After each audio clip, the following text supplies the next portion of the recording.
Assalamualaikum warahmatullahi wabarakatuh. Kami dari kelompok 9 akan menjelaskan mengenai media massa dan public relation. Pada bab ini, kami akan membahas mengenai media massa, public relation, jenis-jenis media massa, kendala dalam media massa, hubungan harmonis, opini publik dan propaganda, serta efek media massa. Massa adalah sebutan secara singkat dari perkataan komunikasi media massa atau communication mass media. Media berarti alat, mass berarti massa, sedangkan communication sama dengan komunikasi atau proses menghubungi. Media massa merupakan forum untuk mempresentasikan berbagai informasi dan ide-ide kepada khalayak, sehingga memungkinkan terjadinya tanggapan dan umpan balik.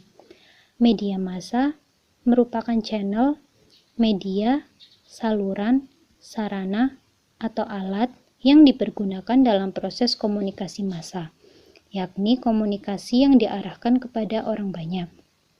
Sehingga dapat disimpulkan bahwa media massa ialah alat komunikasi dalam arti saluran pernyataan yang ditunjukkan kepada masyarakat yang bersifat umum dan terbuka.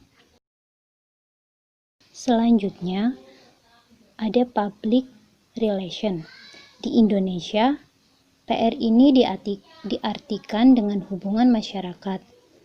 Istilah public relation berasal dari bahasa Inggris, yang terdiri atas kata public yang diartikan masyarakat dan relation yang diartikan dengan hubungan-hubungan. Lalu apa sih tujuan dari PR ini? Tujuan PR yang pertama yaitu menciptakan pemahaman atau mutual understanding antara perusahaan dan publiknya. Kedua, membangun citra korporat. Ketiga, citra korporat melalui program CSR. Keempat, membentuk opini publik yang favorable. Kelima, membentuk goodwill dan kerjasama.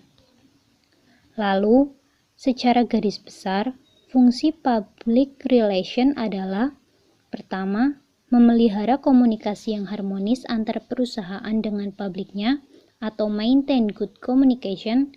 Lalu yang kedua, melayani kepentingan publik dengan baik. Dan yang ketiga, memelihara perilaku dan moralitas perusahaan dengan baik. Media massa ini ada banyak jenisnya loh. Yang pertama itu media cetak. Media cetak bersifat komersial, misalnya surat kabar harian, tabloid, majalah berita, atau hiburan. Kelebihannya, harganya murah, berita menyeluruh, lengkap, dan dapat menyebar secara cepat serta efektif. Sedangkan kelemahannya, komunikasi hanya searah, umur dan jangka waktu berlakunya relatif pendek. Lalu yang kedua, ada media elektronik atau broadcast media, seperti stasiun radio dan TV, baik milik pemerintah maupun stasiun TV swasta. Kelebihannya yaitu pesannya mudah diterima dan diingat pemirsanya, serta kecepatan penyampaian berita dan daya pengaruhnya cukup tinggi. Sedangkan kelemahannya, harganya relatif mahal.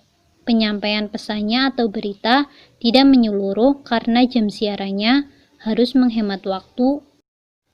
Selanjutnya ada media sosial.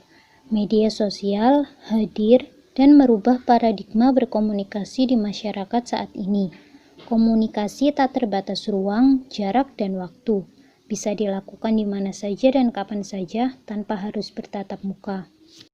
Dengan media sosial ini, jarak bukan menjadi masalah lagi dalam komunikasi. Dalam hubungan antara public relation dengan media sendiri memiliki beberapa kendala. Kendala antara public relation dengan media adalah bagaimana public relation harus bisa mencari berita atau informasi yang selanjutnya dapat menarik konsumen melalui media yang digunakan. Bagaimanapun, Informasi yang diberikan dari public relation kepada media haruslah aktual dan harus bisa mewakili perasaan dari konsumen itu sendiri agar tertarik. Kendala lainnya yang dialami yaitu diantaranya 1. Jumlah komputer yang kurang memadai. 2.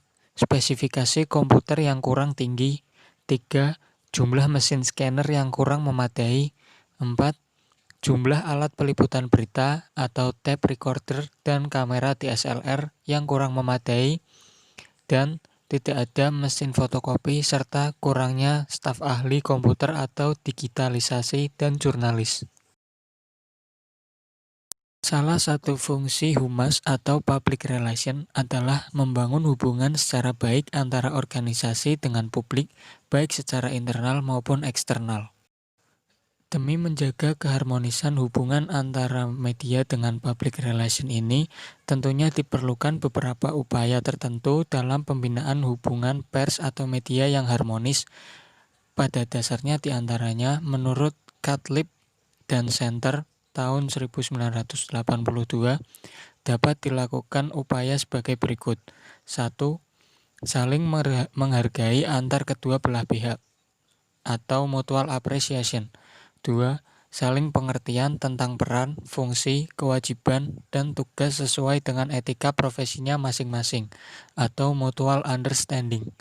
3. Saling mempercayai akan peran untuk kepentingan bersama dan tidak untuk kepentingan sepihak atau mutual confidence. 4. Sikap saling toleransi kedua belah pihak atau tolerance. Apabila hubungan harmonis dari kedua belah pihak tersebut dapat dirinci, maka seorang pejabat public relation harus mampu membangun hubungan pers yang lebih serasi atau good pers relationship. Dengan prinsip positif ini, diharapkan akan tercipta hubungan saling menguntungkan bagi kedua belah pihak. Opini publik dan propaganda dalam public relation. Opini publik.